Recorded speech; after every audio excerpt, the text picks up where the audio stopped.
on more of Billionaire Boy again today. Now, if you remember from yesterday, Sapphire had just said to Mr. Spud how she wanted the handbag that she had in all 8 colours. Joe stared at his dad. He couldn't believe he'd fallen for such a wrong 'un. "Dinner is served," announced the butler. "Here, my beautiful angel of love, take a seat," said Mr. Spud as the butler pulled out a chair for her. 3 waiters entered the room carrying silver trays. They carefully placed the plates down on the table. The butler nodded, and the waiters lifted the silver covers to reveal 3 packets of salt and vinegar crisps. The trio started eating. Mr. Spud initially attempted to eat his crisp with his knife and fork to appear posh, but soon gave up. "Now, my birthday's only 11 months away," said Sapphire, "so I've made a little wish list of presents you're going to buy me." Her fingernails were so long and fake she could barely fish the piece of paper from her pink handbag. It was like watching one of those grabber machines at the fair where you never win anything. Eventually, she grasped it and passed it over to Mr. Spud. Joe looked over his dad's shoulder and read what she had scribbled. Sapphire's birthday wish list. A solid gold Rolls-Royce convertible. £1,000,000 in cash. 500 pairs of Versace sunglasses. A holiday home in Marbella. Large. A bucket of diamonds. A unicorn. A box of Ferrero Rocher chocolates. Large. A great big, massive, like really big yacht. A large tank of topical fish. I think she must mean tropical fish rather than fish that are up on the news and current affairs. 5,000 bottles of Chanel perfume. Another £1,000,000 in cash. Some gold. A lifetime subscription to OK magazine. A private jet. New, please, not second-hand. A talking dog. General expensive stuff. 100 designer dresses. I don't mind which ones as long as they're expensive. Any ones I don't like, my mum can flog down the market. A pint of semi-skimmed milk. And Belgium. "Of course I'll get all these things for you, my angel sent from heaven," slobbered Mr. Spud. "Thanks, Ken," said Sapphire, her mouth full of crisps. "It's Len," corrected Dad. "Oh, sorry, yeah, lol. Len, silly me," she said. "You can't be serious," said Joe. "You're not really going to buy her all that stuff, are you?" Mr. Spud gave Joe an angry look. "Why not, son?" he said, trying to control his temper.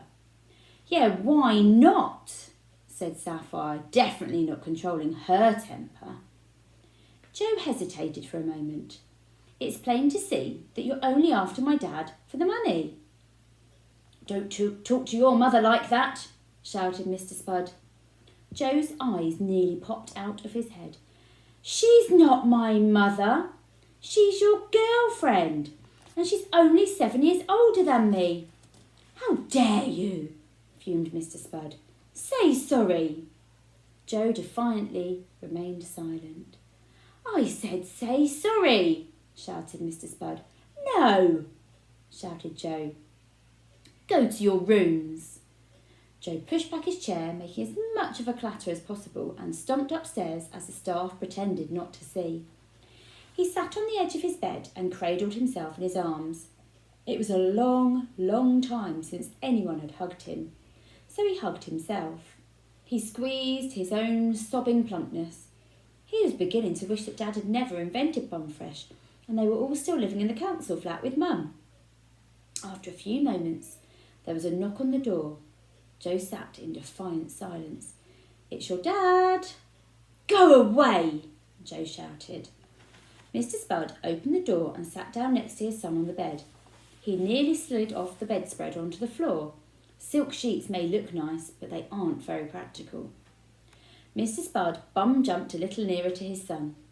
"I don't like to see my little Spud like this. I know you don't like Sapphire, but she makes me happy. Can you understand that?" "Not really," said Joe.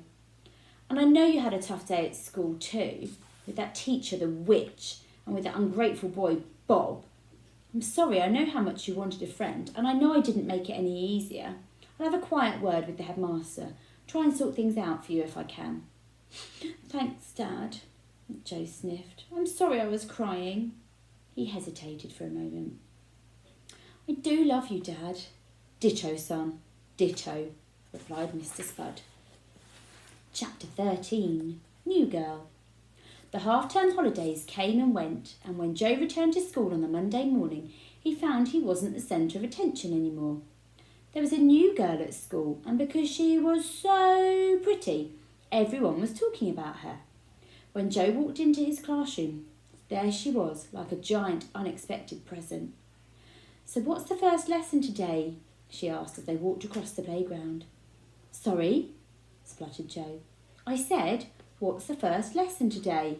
The new girl repeated. I know, it's just you're really talking to me. Joe couldn't believe it. Yes, I am talking to you, she laughed. I'm Lauren. I know. Joe wasn't sure if the fact that he had remembered her name made him sound like a stalker. What's your name? She asked. Joe smiled. At last there was someone at the school who knew nothing about him. My name is Joe, he said to Lauren. Joe what? Asked Lauren. Joe didn't want her to know that he was a bum-fresh billionaire. Joe Potato. Joe Potato? She asked, more than a little surprised. Yes, stammered Joe. In the moment, he had been too overwhelmed by her beauty to be able to come up for a better alternative to Spud. Unusual name, Potato, said Lauren. Yes, I suppose it is. It's actually spelt with an E at the end. Joe Potato, Potato-E. So it's not quite the vegetable potato. That would be ridiculous. Ha ha. Lauren tried to laugh too, but she was looking at Joe a little oddly. Oh no, thought Joe. I only met this girl 1 minute ago and she already thinks I'm nuts. He quickly tried to change the subject. We've got maths next with Mr. Crunch, he said. OK, and then we've got history with Miss Spite. I hate history, it's so boring. You'll hate it even more with Miss Spite. She's a good teacher, I suppose, but all us kids hate her. We call her the witch. That's so funny, said Lauren, giggling. Joe felt 10 feet tall. Bob bobbed into view. Hi, Joe. Oh, hi, Bob, replied Joe. The two former friends hadn't seen each other over the half-term. Joe had spent his days alone racing around and around his racetrack in a new Formula One car his dad had bought him, and Bob had spent most of the week in a bin. Wherever Bob was, the grubs seemed to find him, lift him up by his ankles and deposit him in the nearest skip. Well, that was what Bob had said he wanted. Joe had missed Bob, but this wasn't good timing. Right now he was talking to the prettiest girl in the school, maybe even the prettiest girl in the whole of the local area. I know we haven't seen each other in a while, but, well, I've been thinking about what we said when we were doing litter duty, stammered Bob. Yeah? Bob seemed a little taken aback by Joe's impatient tone, but pressed on. Well, I'm sorry we fell out and I'd like us to be friends again. You could move your desk back so that... Do you mind if I talk to you later, Bob? Said Joe. I'm quite busy right now. But... began Bob, a wounded expression on his face. Joe ignored it. I'll see you around, he said. Bob marched off ahead. Who was that? A friend of yours? Inquired Lauren. No. He's not my friend, replied Joe. Bob's his name. Joe felt a tiny bit sick, but he was pleased to be making friends with a pretty girl. For the duration of the maths class, Lauren kept on looking over at Joe. It put him right off his algebra. In history, she was definitely gazing in his direction too. As Miss Spite droned on and on about the French Revolution, Joe started to daydream about kissing Lauren. She was so very pretty that Joe wanted to kiss her more than anything. And the name of the King of France in 1789 was... Spud. Yes, miss. Joe stared at Miss Spite, horrified he hadn't been listening at all. I asked you a question. You haven't been paying attention, have you? Do you want to pass your exam? Yes, miss, I was listening, stammered Joe. What is the answer then, boy? Demanded Miss Spite. Who was the King of France in 1789? Joe had no idea. He's pretty sure it wasn't King Kevin II or King Craig V or King Trevor the Great, because kings didn't tend to have names like that. Ooh, we'll have to wait and see tomorrow if he can find out the right answer. Have a good day. Bye.